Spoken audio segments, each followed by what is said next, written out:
عرض کر رہا تھا یہ کسی کا گلہ نہیں، یہ کسی کا شکوہ نہیں، کسی کو گالیاں دینا مقصود نہیں.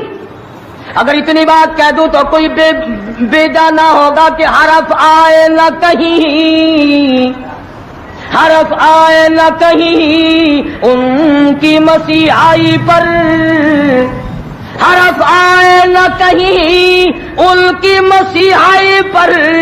اور درد اتنا تو نہ تھا تیری دوا سے پہلے، یہ تو بہت زیادہ کڑوی ثابت ہوئی تیری دوا، یہ تو پہلے درد سے بھی زیادہ درد ہو گیا، تو نے یہ کیسی دوا پلا دی. اور بڑا عجیب شعر یاد آیا، فرق ہے تیرا میرا، فرق یہ کہتا کہ تیرا پیام اور ہے میرا پیام اور ہے، تیرا پیام اور ہے میرا پیام اور ہے، عشق کے درد مند کا طرز کلام اور ہے. دیوانوں کی باتیں اور ہیں، تمہارا طرز زندگی اور ہے. ہم نے صحابہ سے طرز زندگی سیکھا، ہم نے محمد عربی صلی اللہ علیہ وسلم سے طرز زندگی سیکھا، ہم نے عمر بن عبدالعزیز سے طرز زندگی سیکھا، ہم نے سلطان عالمگیر سے سیکھا، سلطان صلاح الدین خلجی سے سیکھا، ہم نے شمس الدین التمش سے سیکھا. تم نے طرز زندگی انگریز سے سیکھا.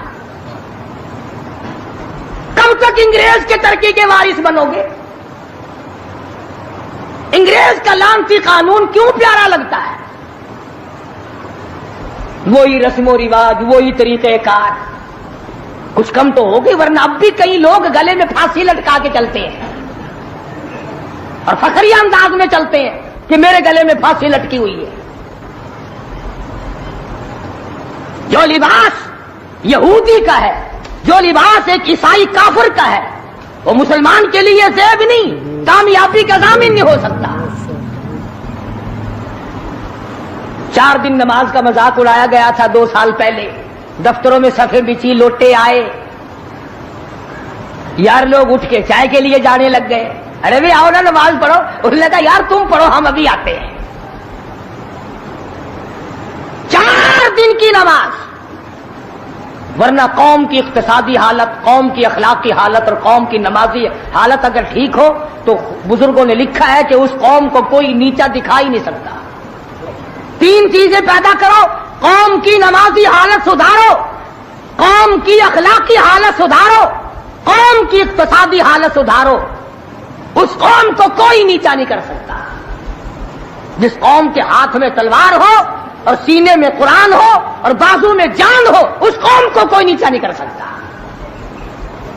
لیکن جو قوم ناچ گانے کی عادی بن جائے، جو قوم میلے ٹھیلوں کی عادی بن جائے، جو قوم رسم و رواج کے پیچھے لگ جائے اور خدا کے قرآن کو صرف مردوں کے لیے اٹھا کے رکھ دے، اس قوم کا خدا کے پاس کوئی ضمانت نہیں ہے. میں یہ عرض کر رہا ہوں کہ چاروں طرف مسلمانوں کی مصیبت ہی مصیبت ہے. اپنے ملک میں بھی، کوٹے میں، راولپنڈی میں، فلسطین میں، ایران عراق میں، افغانستان میں.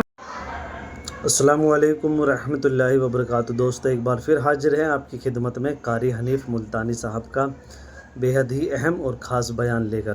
امید کرتا ہوں بیان آپ سبھی بہن بھائی کو پسند آئے گا. ویڈیو کو لائک کریں، شیئر کریں، ہمارے یوٹیوب چینل دینی بیانات کو سبسکرائب کریں، اور اگر آپ اس ویڈیو کو فیس بک پر دیکھ رہے ہیں تو ہمارا فیس بک پیج ہے مبارک دین آفیشیل، اسے فالو کرنا بالکل بھی نہ بھولیں. آئیے بیان سنتے ہیں.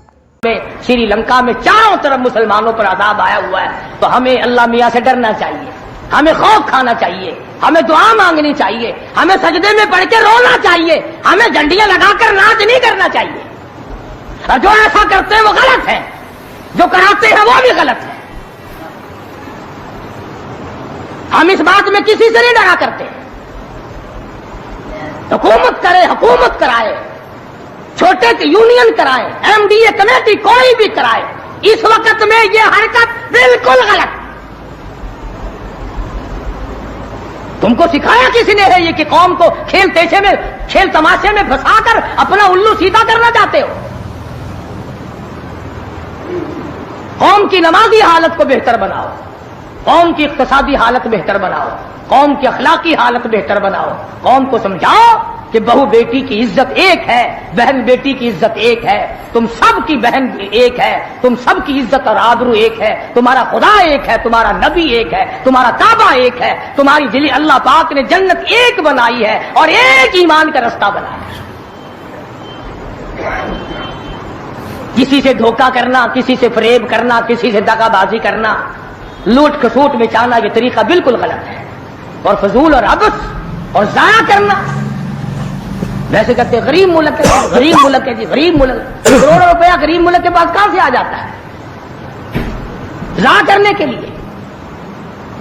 ہم تو یہ کہیں گے کہ کل کو 14 اگست ہے، کل کو زیادہ سے زیادہ عبادت کرو، فلم نہ دیکھو، تلاوت کرو، استغفار کرو، اور وہ شہداء جنہوں نے 47 میں اپنی جانیں قربان کی، اپنی عزت قربان کی، اپنا سب کچھ قربان کر دیا، خدا کی قسم آج تک لوگ ایسے موجود ہیں 36 سال کے بعد بھی سیٹ نہ ہوئے۔ ان کی روحوں کو قرآن پڑھ پڑھ کر کے بخشو، ان کے لیے بخشش کی دعائیں کرو، خراج تحسین پیش کرو ان لوگوں کو جنہوں نے اس ملک کو حاصل کرنے کے لیے اپنی جان کا قیمتی نذرانہ پیش کیا۔ تمہارا کیا ہے؟ تمہارا تو ناخون بھی نہیں کٹا۔ ہاں، تمہیں کیا تکلیف پہنچی تھی ملک بنانے میں؟ کب تم بنانے والوں میں آگے آئے تھے؟ اب جو مرتا اخبار میں آ جاتا فلانا بھی تحریک پاکستان کا بانی تھا، ہم نے بانی دیکھے نہیں؟ عوام نے بنایا ہے، لوگوں نے بنایا ہے، اور لوگ ہی اس کی خیر خواہی کر سکتے ہیں۔ اور لوگوں کو چاہیے کہ ایک اور بات میری سن لو آخری، اگر یہ ملک نہ رہا تو پھر مسلمانوں کو روئے زمین پہ جگہ ملنی مشکل ہو جائے گی۔ جغرافیائی حیثیت سے اس کا محل وقوع ایسا ہے کہ یہ مسلمانوں کے پاس رہا تو چاروں طرف کے مسلمانوں کو سانس آئے گا، اور یہ بچے گا خدا کے قرآن کے صدقے میں، یہ بچے گا نبی کے لائے ہوئے فرمان کے صدقے میں، یہ ہماری کوششوں سے یا ہمارے ہے زیادہ ہتھیار بنانے سے نہیں بچتا ہے۔ تو اس لیے قرآن مجید کو جگہ دو، اسلام اور ایمان کو جگہ دو، قرآن کا جھنڈا بلند کرو، ایمان کا جھنڈا بلند کرو۔ آؤ 14 اگست کو مل کر سب دعا کریں کہ ہم آئندہ جھوٹ نہیں بولیں گے، ہم آئندہ رشوت نہیں لیں گے، ہم آئندہ کسی سے دغا نہیں کریں گے، ہم کم نہیں تولیں گے، ہم کم نہیں ناپیں گے، ہم ملاوٹ نہیں کریں گے، ہم غلط مسئلے بتا کر لوگوں کے ایمان کا بیڑا غرق نہیں کریں گے۔ پھر تو ہمارے لیے یہ بڑا بہترین دن ہے۔ اور اگر ہم ان تمام چیزوں میں سے کچھ بھی چھوڑنے کو تیار نہیں، پھر اس دن کی کوئی حیثیت نہیں، پھر کھیل تماشے کا دن ہے اور کچھ نہیں۔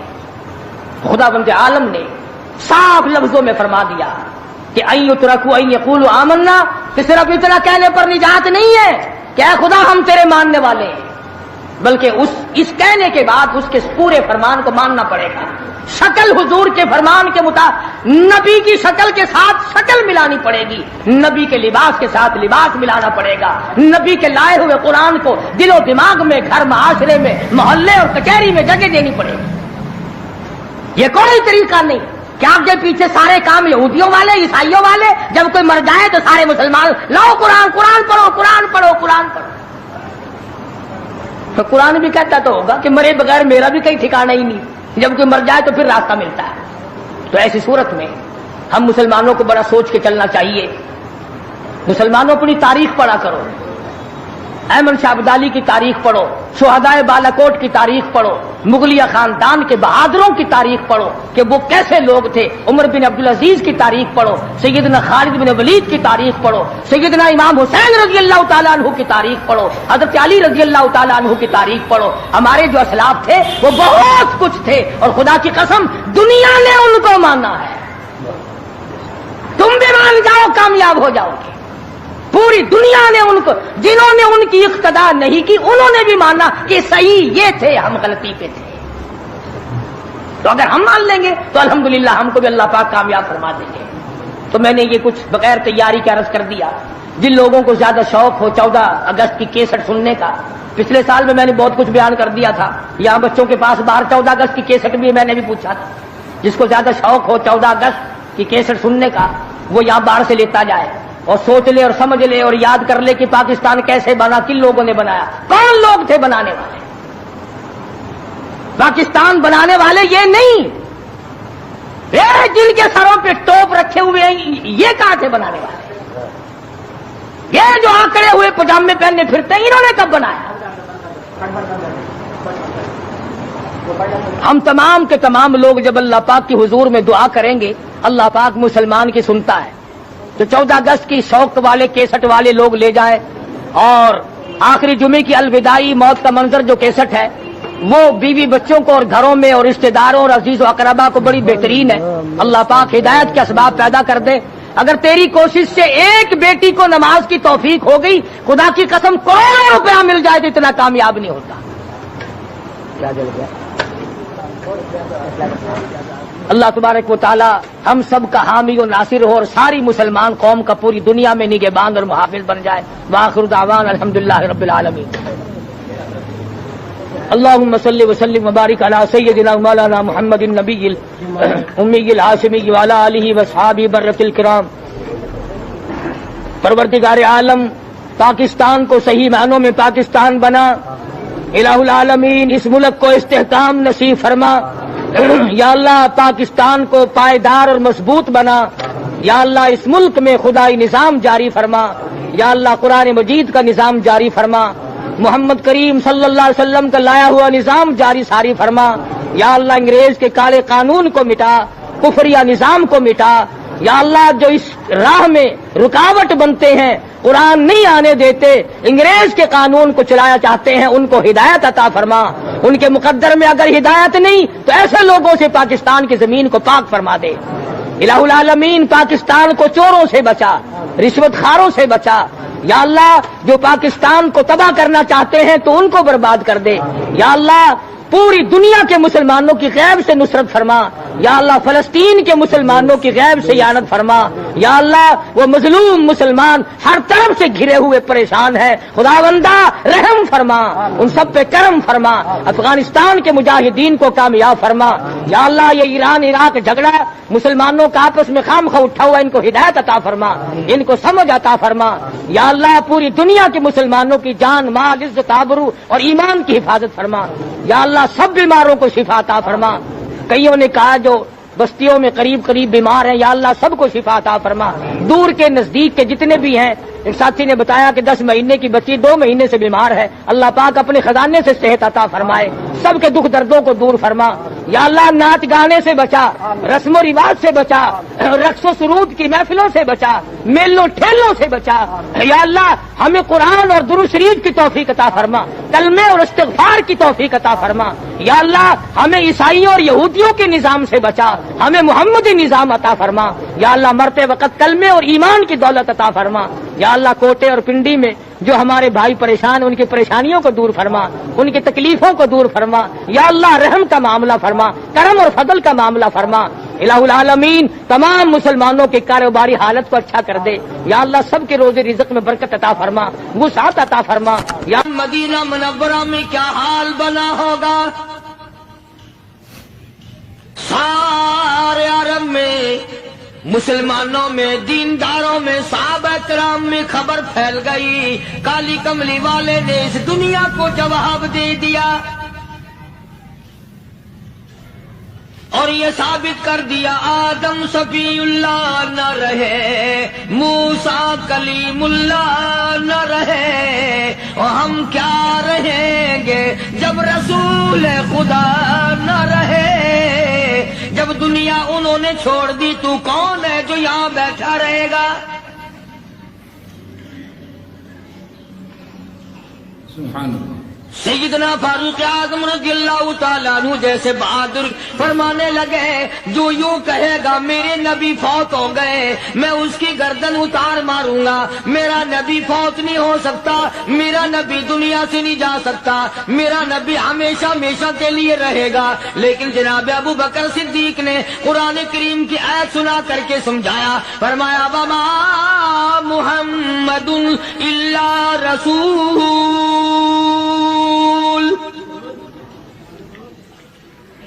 قد خلت من قبلہ الرسل. اور لوگوں ہر نبی آئے رخصت ہو گئے, ہر نبی آئے رخصت ہو گئے. دنیا نہ پائیدار جگہ ہے, عارضی زندگی, مستعار زندگی, ناپائیدار زندگی, فانی زندگی ہر کوئی لے کے آتا ہے. جب جانے چلتا ہے تو پتہ بھی نہیں چلتا. اس لیے مجذوب کہتا ہے کہ سونے چاندی کی چمک بس دیکھنے کی بات ہے. سونے چاندی کی چمک بس دیکھنے کی بات ہے. اور 4 دن کی چاندنی پھر اندھیری رات ہے. قبر میں ہمیشہ اندھیرا رہے گا.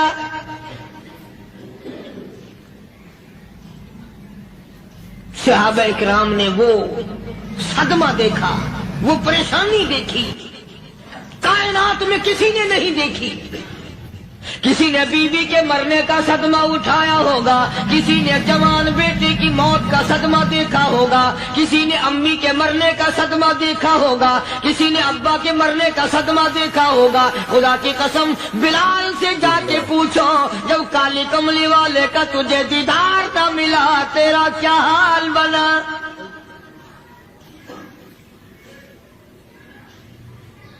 صحابہ اکرام نے وہ عشق نبھایا، کمال کر دیا. بڑے سے بڑی مصیبت آئی، اسلام کا سودا نہیں، ایمان کا سودا نہیں، دنیا کی طرف آئے ہی نہیں. کون ان حضرات کا مقابلہ کرے گا؟ کئی لوگ کہہ دیتے ہیں جی صحابہ انسان تھے، ان سے بھی غلطی ہو. میں ٹھیک ہے، میں کہتا ہوں تھے تو انسان، پر یہ دیکھو شاگرد کس کے ہیں. صحابہ ہیں تو انسان، پر یہ اندازہ لگاؤ مرید کس کے ہیں. صحابہ ہیں تو انسان، پر یہ سوچو کہ یہ مقتدی کس کے ہیں. صحابہ ہیں تو انسان، پر یہ دیکھو صحابہ اگر سپاہی ہے تو کالی کملی والا کمانڈر ان چیف ہے. براہ راست محمد عربی صلی اللہ علیہ وسلم کے صحابہ شاگرد ہیں، صحابہ حضور کے مرید ہیں، صحابہ حضور کے مقتدی ہیں، صحابہ حضور کی فوج کے سپاہی ہیں. ایک ایک نے کمال کر دیا. جناب ابو بکر صدیق رضی اللہ تعالیٰ عنہ فرماتے ہیں میں اچانک محلے میں جا نکلا.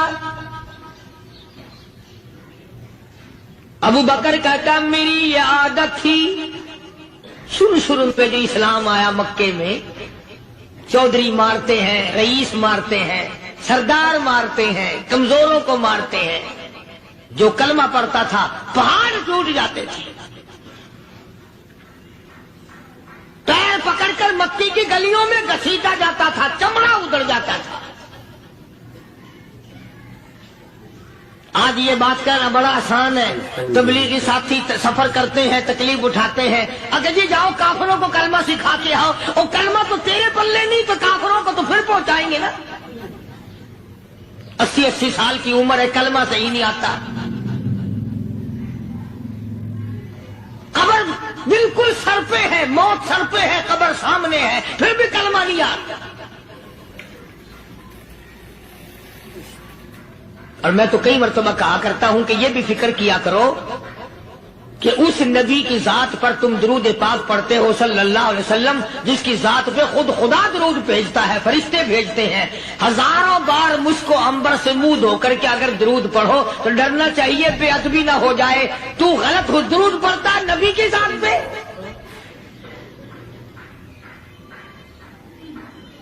اور اس کو صحیح کرنے کا فکر نہیں رکھتا. چنانچہ ابو بکر صدیق رضی اللہ تعالیٰ عنہ چکر لگاتے لگاتے ایک محلے میں جا نکلے. وہاں جا کے دیکھا ایک نوجوان ہے، غریب صحابی، نادار صحابی، مفلس صحابی، کافر کا غلام ہے، کالی کملی والے صلی اللہ علیہ وسلم کا کلمہ پڑھتا ہے. کافروں نے پکڑ کر گرم گرم ریت پہ اوندا کر کے لٹایا ہوا ہے، اور کئی کافر اس صحابی کی کمر پہ چڑھ کر لتاڑ رہے ہیں. اس کی کمر پہ چڑھے ہوئے ہیں. جناب ابو بکر صدیق رضی اللہ تعالیٰ عنہ فرماتے ہیں میں نے دور سے دیکھا، میں سمجھ گیا کوئی غریب آدمی ہے. جب میں قریب گیا فرماتے ہیں میری آنکھ نے دیکھا ابو فقیہ صحابی، میں نے پہچان لیا. کئی آدمیوں کے لتاڑنے کی وجہ سے، کئی آدمیوں کی کمر پہ چڑھ جانے کی وجہ سے ابو بکر کہتا ہے اتنی لمبی ابو فقیہ کی زبان باہر نکل آئی. منہ سے زبان باہر لٹکی ہوئی ہے، مار رہے ہیں کافر۔ جناب ابو بکر صدیق رضی اللہ تعالیٰ عنہ نے فرما دیا نہ مارو، اللہ کا بندہ ہے۔ وہ کہنے لگے بندہ تو اللہ کا ہوگا، غلام ہمارا اور کلمہ اس نبی کا پڑھتا ہے، ہمارا غلام ہو کر کلمہ پڑھتا ہے، کیوں؟ جب تک جان سے نہ مر جائے گا ہم چھوڑیں گے نہیں، ہم اسے ختم کر کے دم لیں گے۔ اس نبی کا کلمہ پڑھتا ہے، ہمارے سامنے پڑھتا ہے۔ جناب ابو بکر صدیق رضی اللہ تعالیٰ عنہ نے منع کر دیا، منع کرنے میں اور زیادہ مچر گئے اور زیادہ خرمستی کر